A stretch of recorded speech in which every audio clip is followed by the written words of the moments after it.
Hey, I'm Derek. And I'm Noah. You're listening to A Bite Of, where we take our current favorite pop culture obsession and enjoy it one nibble at a time. Or the finale of Season 1, X-Men 97.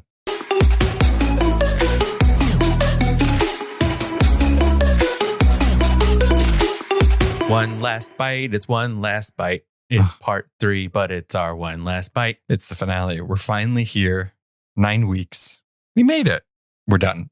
We've been on so many journeys together, you all. This is another exciting one. Lands far away, times unknown, with mystical heroes abound. There's a lot to talk about in this one. Cameos? Like cameos just for fun. Yeah.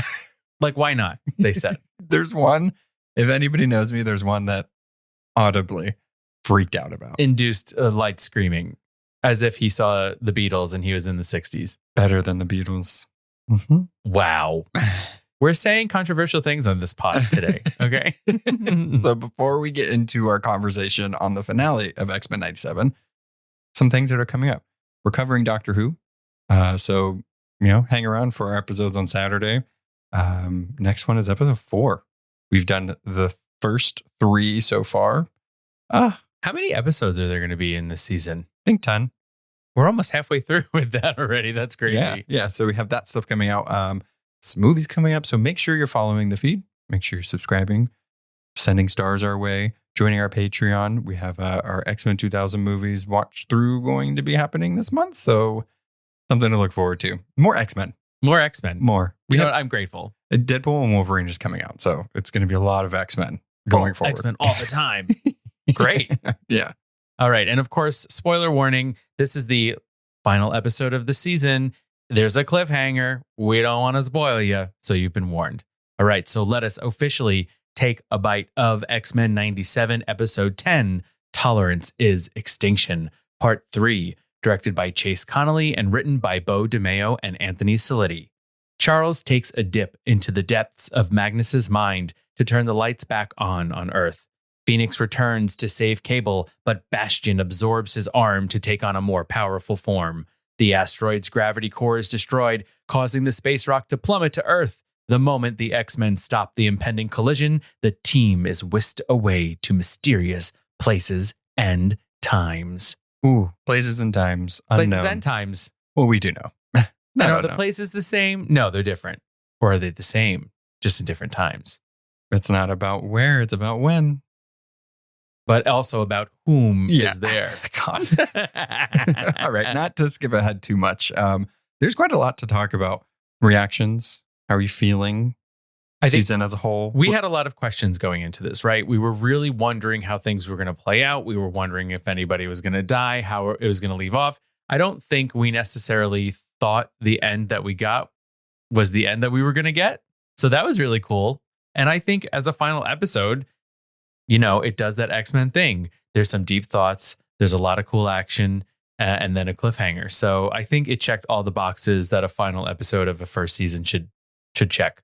And we know that season 2 is, I believe the voice work is pretty much already done. So they have a story, right? And I was very curious how they were going to set up season 2, what was going to be the villain, where was it going to leave them. And they did a good job of leaving us like, oh, no episode next week, so I'm supposed to wait how long? Right. And I think as a person who hasn't read the comics, this point, I'm like, I have no idea what's going to happen. Yeah, this whole season we've talked about theories and everything, and Onslaught was a big one, especially towards the end. And it seems like right now that's not what they're doing. But then again, in the comics, it took a while for like Onslaught to show himself. So who knows what's going to happen to Eric and Charles after them melding minds and taking over and all of that. So that's still on the back burner, but it very much seems like they're setting up Apocalypse to be the person that's going to be coming forward. But before we get into that part, let's talk about Eric and Charles in this episode. They're of one mind in this episode. And this is sort of a taboo, right? For Charles to be going this deeply into Magnus's mind and basically telling him, if you don't get it together, I'm going to make you turn the lights back on. Which he does. And I think it's an interesting place for us to first join them in this mind meld where they're sitting at a bar, coming out of the mutant closet to each other, and then really just putting those very differing views about what it means to be a mutant out there that kind of follow them throughout their journey in their life together.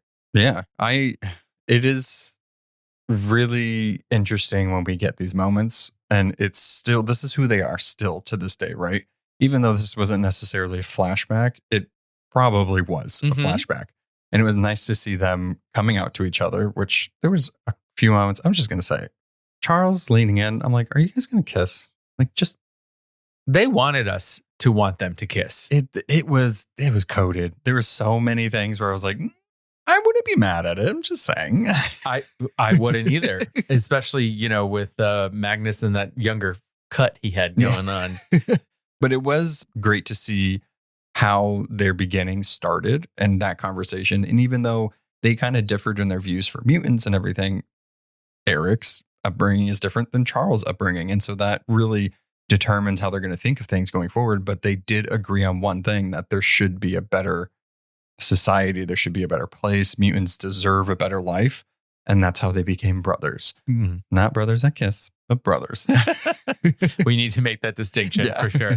One of the things that stuck with me in this conversation is when Magnus says to Charles, run and hide before someone starts dreaming of camps. Yeah. Right. So this, again, we see what Magnus has gone through in his life, how it has shaped his worldview and not trusting people, because in his village, they tried to compromise. They tried to be nice, but then they came in with tanks.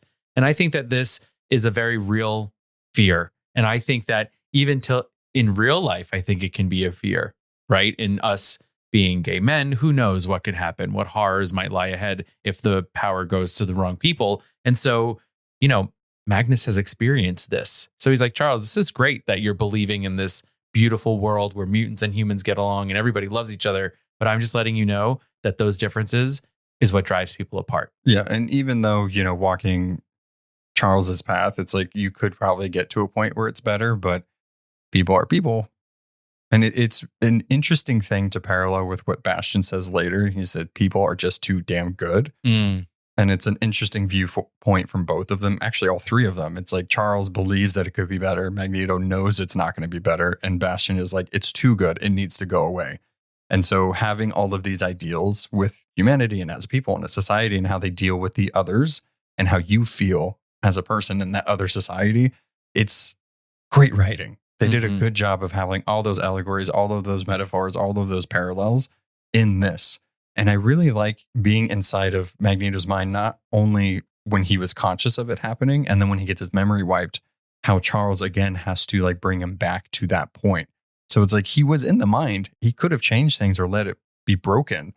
But the thing of Charles letting him still be himself and coming back to it is really important. I agree. And, you know, I think that there's a lot of metaphoric imagery in this, especially with the sort of churning waters outside of this bar that they're kind of having this bigger conversation in. And one of the things that Charles says is something along the lines of, while the tide of the past drags us under, it carries us to those who are fighting their own current, right? And that was kind of a mind-blowing thing to hear, of saying like, yes, Magnus, you have this turbulent past. You have these horrible things that have happened to you. But what you can allow this tumultuous life to lead you to do is to help others who might be going through the same thing. Yeah. And it's such an interesting way of looking at it, and not saying, I can't believe this happened to me. The world is screwed up. I'm sorry. Instead, it's, I'm sorry this happened to you. Let it help you help others. Yeah. And Charles, whenever it does get bad and all the waters come in, and it was really touching to hear him say, I have you. I will always have you, even if it brings me down too, which is their relationship at a core. They're always, even though they're fighting and they've done things that are terrible to each other, they always go back to this moment. And it's really touching to see that. And I did want to point out metaphors and how beautiful this was, and the writing was fantastic. I love the part after Magneto gets his memory wiped and we see the boat, and it's like the most important people in Magnus's mind, right? It's his children and Rogue. But, you know, he remembers Rogue before Charles, before anything else. And he's like, Rogue? I know her. I have something to say about Rogue in this episode. They all turn real quick. They were like super divided. Her and Sunspot were with Magnus. And then once the shit started going down, claws were going through bodies, metal was coming out of people's faces. Everybody was like, okay, we're on the same team again. Oh, yeah. It's fine. Yeah. And that's the thing, too, about the X-Men. This happens all the time, right? They get disassembled, they come back together, and they learn from their ways. But I think when, like, at the base of it, all of them will come together and help each other, right? Yes. And it's a family. That's what X-Men are. Yeah, You can be different, but you're a family. I think you don't have any choice to come together when you see the two factions leaders spinning in the air in some sort of psychic grip of love and destiny. You're just kind of like, okay, we got to figure this out. We don't know what's going on anymore. There was a few shots, especially towards the finale. I would say these three-parters, it felt very anime-like. And that one, when Charles really like psychically blasted Magnus, it looked very anime-like. It was so cool. Yes. It also, Avatar: The Last Airbender is inspired by anime. Spoiler alert of Avatar: The Last Airbender, the final episode when he's taking away his bending, it is that moment where the power is consuming him and shooting out of his eyes. So it was definitely very reminiscent of that, for sure. Yeah, all the powers and like the face getting distorted from all the power coming out of them. Oh, so good. There's a couple of moments with Cyclops where that happens in this episode as well. I just love it. I loved this episode for Cyclops because I felt like we had this scene that we have with Cyclops fighting Bastion. I know I'm skipping ahead a little, but it really did mirror that first fight from the first episode where we're like, oh shit, Cyclops is awesome. And then it was kind of like relationship drama for the next episode. So then for the next 8 episodes, so it was really cool to see him back fighting. And this fights like that, we'll get more into that fight later, but fights like that really let these characters shine in different ways that even comic book readers might not be able to see them. We've seen in the comic Cyclops fight and stuff and using his laser blast, but seeing it so smooth and fucking cool in animation is like got me real excited for what a live action version of that could be. Absolutely. Because it's like, why just have the guy stand there and just pew, pew, pew? He's training in the danger room. He should be able to hand. Jubilee also showing I can hand combat as well. Come on, guys. I loved seeing Cyclops do that final big blast, which was very reminiscent of the arcade game. That was like his big move. And it was like, it can get bigger than just his frames, which is so cool to see. His eyeballs get real big. Oh, yeah. They just take up his whole face. He becomes one giant eyeball. Yeah. We don't see that, though. It's too much to look into. Our minds would be melted. So speaking of Bastion and this, the lead up to this, I would say the whole scene that takes place at this waterfall, so cool. So cool. We got Phoenix coming back, which Phoenix, I think the runtime by this time was maybe only 10 minutes when the Phoenix came. And I was like, oh no, this is another like 30-minute episode. Like, this is it. This is how they're going to solve it. Nope. No, there was so much more that needed to happen. This is just a tiny blip in this episode. Yeah, right at the beginning. So it was really cool to see her come back and her to say, oh, the Phoenix the Phoenix Force is gone. I still feel it. It's like, oh, Jean, it's not gone. Like, you've said that before. I'm scared for you, because also remember, this is like a wiped clean slate of Jean almost. Like, she hasn't been here for God knows how long. So having the Phoenix come and her being able to control it that easily is a little fishy to me. I don't know if it's like one of those things. She came out of the water and he said fishy. Shut up. But I don't know if it's one of those things where her child was in danger. And so, like moms lifting cars off their kids. Yeah. So it could be very much that, but it makes me question it a little bit. The way I see Phoenix is if Jean Grey were a gas-powered stove, Phoenix is the pilot light that always exists in her. Right. And if it's turned up enough, she can either control it or she can lose control of it. And it seems that this situation just turned the Phoenix up enough that it could take over. She could save everyone. And then she was like, she did do a little bit of a Jean faint. Almost. But she's fine. But she's okay. Yeah. Cable caught her. Yeah. It's okay. We also find out that Cable, what did you think of Bastion asking him, how many times did you try to save your mother? 200 times. Not enough.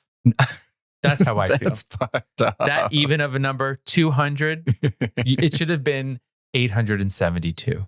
Oh, you think he's lying because it was just like a flat number? Yeah, exactly 200 times. And this is the one that changes. I don't know, Cable. Something's not adding up. Let's not blame the victim that got his arm taken off and beaten. Who, by the way, was just moments before called a pup by Mr. Sinister. Yeah, he's just a lab rat to him. He just wanted to poke and prod. How did you feel about the Mrs. Nesbitt situation? Do you know who Mrs. Nesbitt is? Oh my God. Toy Story 1, when Buzz loses his arm and he goes cuckoo bananas and he has that apron on and he has a little hat and he's like, I'm Mrs. Nesbitt. Yes, and of course. Woody even beats him with his own arm. So that's where they got this scene from. Yeah, that was rough. That was a little rough. I was not expecting, because, at this point, right? So Gene has, made Mr. Sinister body vomit all of the DNA he's stolen. He becomes old man Sinister again. She took it away. Yeah, which is very cool. So you're thinking we're comfortable, right? She even gets the device on Bastion's head. But then when he started wailing on Cable with his own arm, this, Cable's like, I've done this 200 times and somehow it just keeps getting worse. Yeah. And then he just eats it or whatever he does. That was crazy. Yeah, he uses the technology. He becomes incarnate of the future and he uses all that future technology to just upgrade himself, Super Saiyan himself. Yeah. You know what? It is so Bastion that in the episode prior, the X-Men did a little makeover with their costumes. He's like, well, watch this. So first of all, I'm going to have this slick little beard number going on. Got longer. And then he's like, you know what? I'll just become more metal and get giant metal wings. Was he like gelling his goatee down and it just like kind of, I'm just curious why. I think it's just the power. Okay. The power led to hair growth. I mean, we've seen it in Dragon Ball. He looked great. Menacing and great. Yeah, I really like this upgrade for him. And I like that, even after the Prime Sentinels were all deactivated, we got to see Bastion up his ante a little bit. And it's like, oh, it's not done. Like, we're far from done now. He's still a threat, which is so cool. He actually has had this look before in the comics. So it's crazy to see them like jump to that part of it. I'm curious I don't think he's dead. I feel like in X-Men, just like the X-Men, they're never really dead. They're never really gone. I feel like Bastion could come back up in some way, or we just might be dealing with Nimrod. I don't know. But I don't think he's dead. We didn't see him die. That's never a good sign. I think, unfortunately, he's going to be in some other time where he can maybe glom onto someone and they can be extra villainy together. You know what I mean? Yeah. Like he might find another apocalypse and be like, hello, well, I'm Bastion. We're best friends now. That's a good point. Maybe he's going to go with where Nimrod is. I don't know. There were so many ways that I thought this season was going to end. And even as this episode was going, and by the end of it, I was like, I have no idea. Like there's so many storylines that they're doing. And I'm like, this could be anything. Anything. I feel like it is going obviously towards Apocalypse, but like Apocalypse is like the thing that's always there. So what is going to keep driving this? Oh, I'm so excited. Yeah, I really honestly have no idea. And the fact that part of the team is with sort of young Apocalypse, the other part of the team is with an Apocalypse that isn't necessarily existing. And then there's Apocalypse in present day Genosha. It's like, what's happening? Yeah, it's a lot. We can't forget that Morph did do one more clapback at Sinister before the season ended. It looks the same to me when he turned into his face. Oh my God. I love them so much. Morph is just Morph is, I think, solidified themselves as the comedy of this. We needed a little break. We saw that we had to acknowledge how ridiculous Mr. Sinister looked, and Morph was there to help us realize it. Well, with Gambit gone, we needed somebody to, Yeah, that's true. Have some jokes. I do like that because Mr. Sinister knows Morph, obviously, because he tortured them for years. He runs up to him and is like, show me my face. Yeah. And Morph's like, okay. Yeah. Well, he just showed him his face, what it actually looks like. But like Mr. Sinister knows that Morph can be his mirror if he needs it. Yeah. It's fantastic. So this leaves us with Asteroid M being disabled and then also the Magneto protocols happening. Yes. Yikes. So there's a lot going on in this sort of second chunk of this episode. Lots of glimpses. Yes, but the fighting was really phenomenal. I mean, good. the first scene that we get is Rogue just literally clapping back at Bastion. That shit was sick. It's interesting. Like looking back at this season, it's always like when you have a team like this, who is the focus? And I really feel like the Summers and Rogue were the focus of this season because Rogue had moments, like not just like a moment, moments in this season. And I love that. I love that I didn't expect going in to be like, this is a Rogue heavy season. I was expecting, a bunch of other people, maybe even Wolverine at the start. And I'm glad it wasn't. I'm glad that Rogue really got her moment to shine in this season. Next season, depending on what happens with Gambit, it could be more Rogue coming in. Yeah, absolutely. Rogue feels like one of those characters that everyone loves. There's just something about her that you can't not. I mean, she just has everything going on. And in this scene in particular, we still see that she is obviously mourning the loss of Gambit. As fresh. She's coming to punch Bastion in the face, she says, his name was Gambit. Remember it. Ooh, callback. That's like if you're sitting in a theater, everybody cheers out loud moment. We clapped. Yeah. We clapped. and then, he grabs her by the neck and you can see how powerful Bastion actually is because we know how strong Rogue is. He's punching his arm and nothing is happening. Yeah. I love that they didn't make her whole thing about not being able to touch people and everything a thing all season, right? Because I feel like that is one of the more annoying things about Rogue. We saw it in the movies constantly. I can't do anything because I can't touch anybody. It's like, that's not, just do something, Yeah. So in this, having her fully capable and fully being able to do what she needs to do was very exciting to see. And we got moments like that where she just one-on-one with Bastion. And then Sunspot. Officially. Toe-to-toe. Yeah, toe-to-toe. Right? Yeah, so good. That was really cool. And I like seeing Sunspot now sort of in this fight solidify himself as a part of the team, as a main character. I felt like throughout the season, we were really trying to feel him out. I feel like he wasn't necessarily an X-Men yet. Right. But in this, having him and Rogue work together to fight Bastion, it felt very much like he's come into his own and now he's officially a hero. Yeah, he worked really well with them. There was multiple parts in this episode where the X-Men had to work together and just happened to work together, right? The big thing of trying to not make the asteroid fall on Earth, they all had to work in unison. That was a plan. But in this fight in particular, it was really cool to see them on the fly working together. And that's what I hope so much when we get an X-Men movie. I think I said this in like the first episode when they first fought the Sentinels. I want to see that. I want to see them working together because they're a family. They live together. They train together. They should be able to do this, right? And so Cyclops got his moment, right? Seeing Nightcrawler and Jubilee work together, so cool. Of course, Nightcrawler would teleport Jubilee around so she can hit him and not get hit. That just makes so much sense. I'm also pretty sure that there were a couple of times where Nightcrawler was bamfing around Bastion and he had like a wrench and he was just clonking him in the head with a metal wrench, which I loved. When you are Nightcrawler, anything and everything, absolutely. throw at him. Sword's awesome. Yeah. Wrench, got it too. Yeah. Can also do the job. And we, again, one of my major through lines of this season is watching Jubilee grow. And I think we get that here, right? We see her achieve that move that she learned from future Jubilee in Motendo. Mojo. I always want to say Mojo Tendo. It's Motendo. Instead of Nintendo, it's Motendo. Mojo Jojo sure. Tendo. Not the same thing. No, but she does do that really cool thing that she learned from future Jubilee. Yeah, it's like the disc of fireworks. Yes. Yeah. It was pretty badass. She clipped his wings. Yeah. Oh, he broke her glasses. Yeah, that's true. Oof. Seeing her have power after he said, "What are you going to do? Slay me with the 4th of July?" Which is, I mean, she might have heard it before. I haven't. I loved it. It was a roast. And he roasted her. Good job, Bastion. That high five. I mean, let's go back to Bastion. I mean, he's like super strong, but he is a petty little bitch. Oh, yeah. Yeah. And then also, by the way, they're like, Bastion, Professor X wanted to save you. What don't you understand? I think it's one of those things where he knows that, but he's too far. Like, what is he going to do? Oh, okay. Can I join the X-Men now?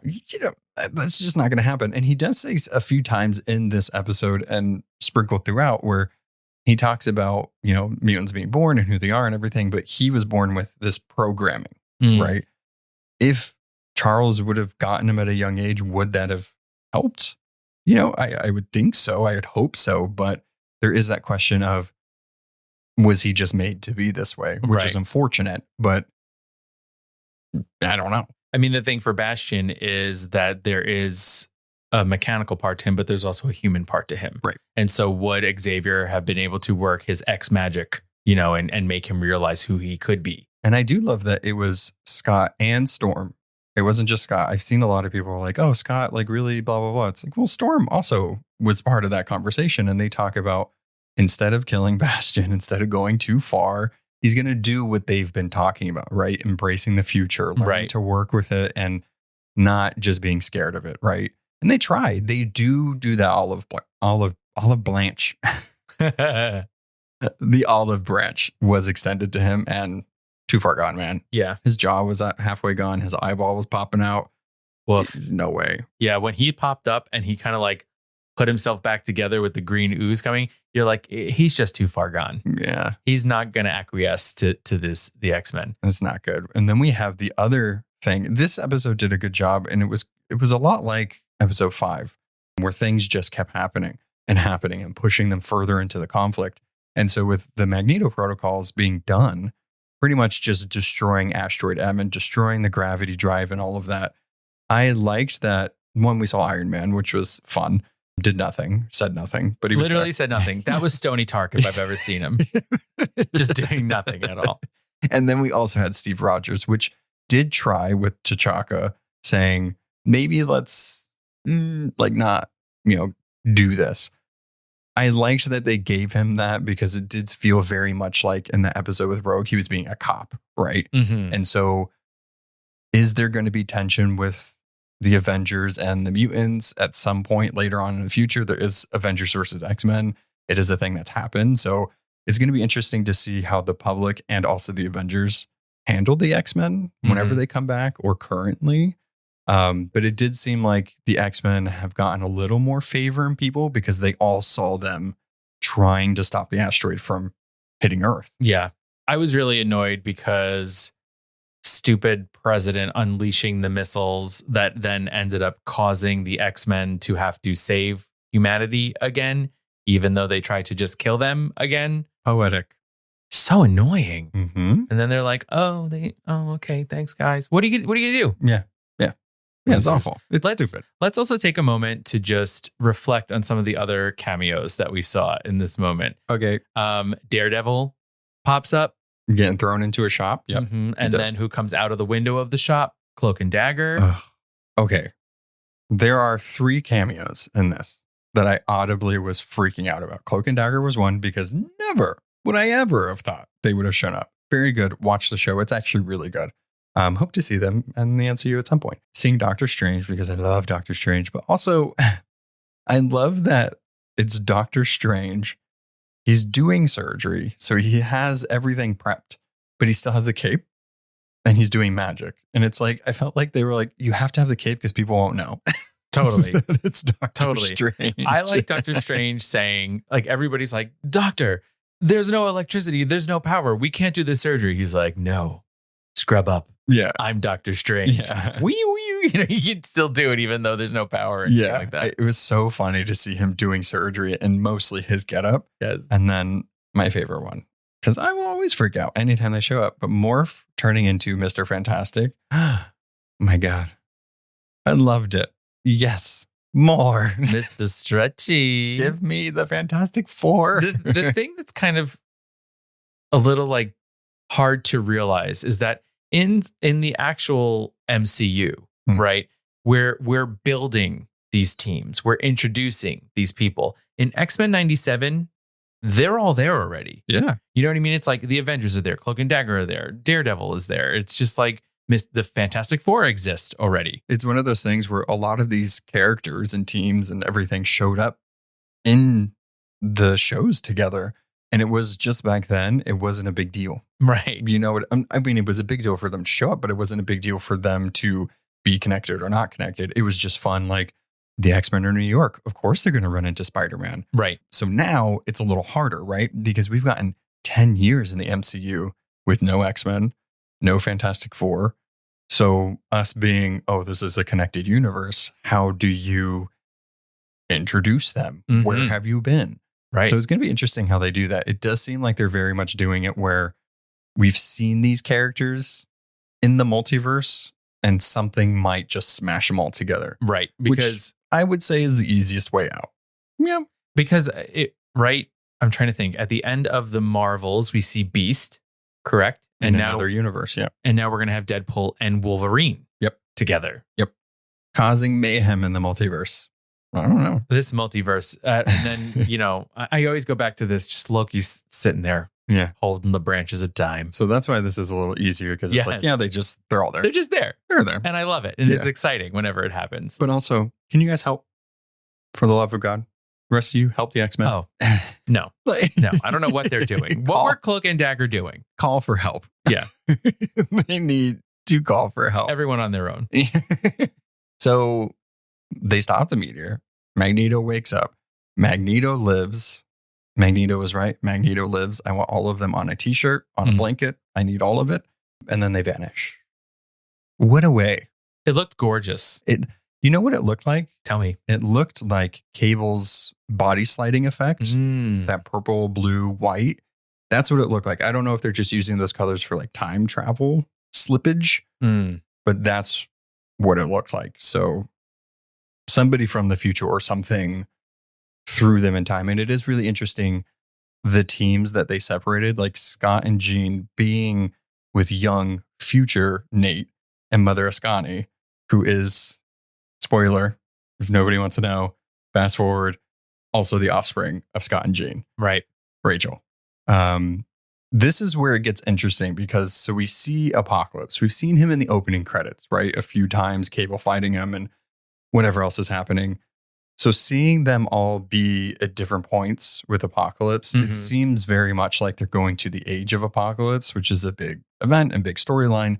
But then you have like the Messiah complex and you have all of these other things. So I'm really interested to see how they'll meld them together. And it kind of makes sense to take a lot of the Apocalypse stuff and put it together. And so season 2, I'm thinking it's going to be like different timelines told in a linear, which is kind of exciting. So I guess what I'm curious about is, one, who has brought them there? Right. And what's the purpose of bringing them there? Is it to stop Apocalypse from rising to power? Right? Are they sending that big team there so that they can stop him? Right. But then, what's with the family Summers reunion? Yeah, that's really interesting. And it does seem like Mother Ascani and the Ascani clan, are trying to overthrow some type of place that does look like it was the utopia that Apocalypse had. So it very much seems like a war of apocalypses is going to be taking place at different times. But one of the most important things is the Gambit card that present day Apocalypse found. In the comics, the Apocalypse has 4 horsemen, of course. The Apocalypse is coming, there's 4 horsemen.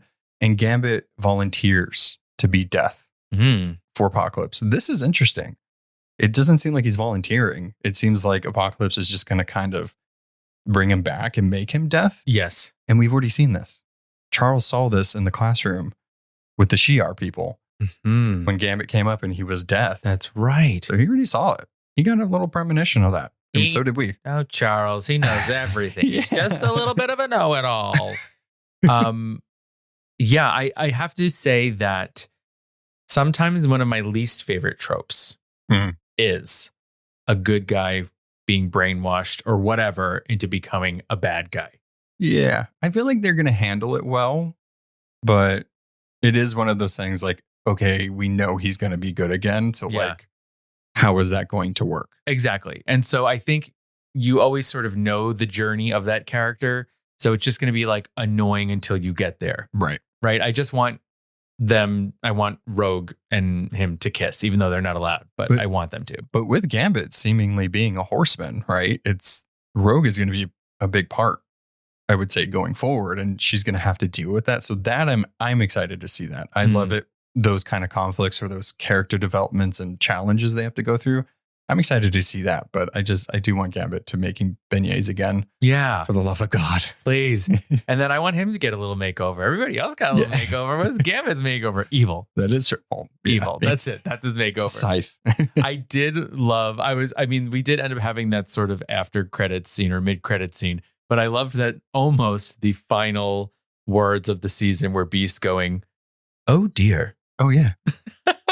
It's fantastic. It was so good. He had to mention the Trojan horse. He had to say that. It was a perfect way to like end pretty much the season with Beast doing what he does best. Just getting those one-liners in there. That's right. That's what he do. It's either that or he's frantically typing on a keyboard. Yeah. So they gave him the final line of the season. So one of the things that we do have to talk about, I was bringing up the image here. So Forge is like the only X-Men left in the current time, I believe. Jubilee and Sunspot are also there, but they're not there when we see him. Right. And Bishop comes back and they get to meet for the first time, which is really fun. And he's the one that says they're lost in time. Of course he would know. It's sort of he funny. lost Nathan. He's always losing people. He's Yeah. like, whatever, it's a Tuesday. I do like Forge's like, who do you think you are? Meanwhile, they're wearing matching outfits. Right. Who are you? Who are you in your gold and blue? Obviously an X-Men. Hello. So I brought up the picture just to clarify in my mind Yeah. what this is saying. So all of our members that were on this are presumed dead or missing, aka through time. But we also see some other ones on here. So it shows Quicksilver and Wanda. It says off-world. Yeah. Which is very interesting. I do know Bo DeMeo on Twitter has said there's a reason for it saying that. So where are Magneto's children and what are they doing? Mm-hmm. But we also see on there X-Men, Iceman, Havoc, Shadowcat. I need Shadowcat back in here. Emma Frost, which is like, where are you? Can you help? Do something. She's trying to figure out how to change her lip color. Mm-hmm. And Colossus. They're all fine. It just has and Exodus is on here too. They just have nothing. They're alive. They're well. So, and Dust. Dust is on there. Dust is cool. She turns into sand. To dust. You know, and that's why I love those names so much. Sometimes they just tell you exactly what they do. So we have quite a mystery to solve. I wonder if some of these people that are on this board, they're going to come in as the team in the present day. Yeah. While everybody else is Sort of the out. rescue squad. Yeah. And I'm interested to see where Jubilee and Roberto sort of land in all of this. You know, Jubilee's just getting busy turning into a vampire. It's fine. Vampire? She does get turned into a vampire in the comics with that outfit. Okay. You know what? I don't think they're going to do it, but it does happen. I mean, she'd be a pretty cool vampire. Yeah. So final thoughts. Oh my God. We didn't mention, we harped on Morph and Logan so much. We didn't mention their scene together. Oh, yes. So Logan in this whole episode is yeah. just out of it. He had all the adamantium ripped out of him. So Morph turns into Jean and tells Logan, I love you. You know what? No. They said, I can't say it, but she can. Why can't you say it, Morph? Because Logan is a straight man and Morph is clearly in love with Logan. Listen, Logan has to know on some level that Morph has feelings. Oh, I'm sure. I mean, Logan in a different timeline is in a relationship with Hercules. Like there is a bisexual gay Logan out there. So just like make this one. Yeah, I agree. Yeah. But you know, it's such a sweet and tender moment. And I can only hope that Morph has a love interest in the next season that can reciprocate. But it doesn't go well. Like, don't fall for the straight guy, Morph. Also, who's dying? Yeah. And it's going to be Farrell? Yeah. Just saying. Also, that leads me to my next question. Where's Wolverine? I think he was with them. I think he was still like out of it, wasn't he? Who had him? Somebody. Beast was carrying Professor X. Was Morph with them? Morph was with them. But where was Wolverine? Interesting. Oh, somewhere. All right.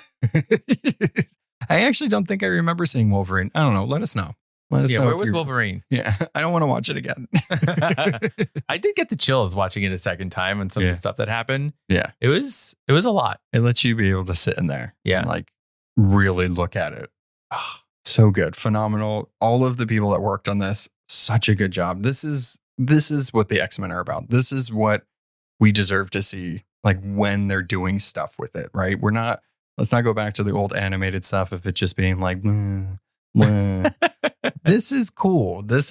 I'm so excited for their future animation properties. Let's go.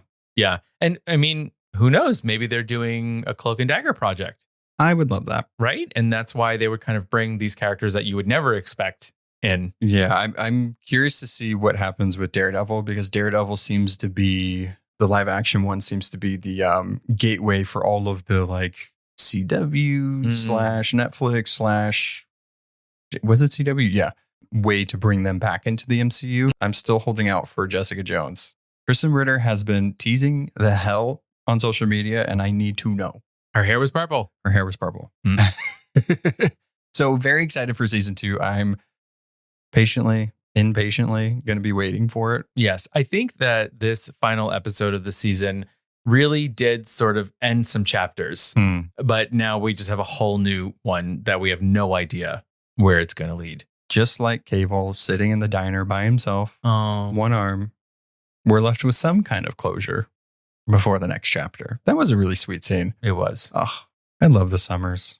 They're so messy, but they love each other. They're only ever good right before they're going to end. Yeah. It's ridiculous. Hey, you know what? You made it right before the finish line. You did it. You did your best, kids. Yeah. All right. So let us know Yeah. what you thought of the finale, what you thought of the season as a whole. Thanks for being on this insane ride with us this whole time, talking about the X-Men. Who would have thought we'd be talking about the X-Men? It's so cool. Yeah. It's so cool. Now jump in the TARDIS with us and come along on our next adventure. Doctor Who. Whoa, whoa, whoa, whoa. All right. Till next time. Bye.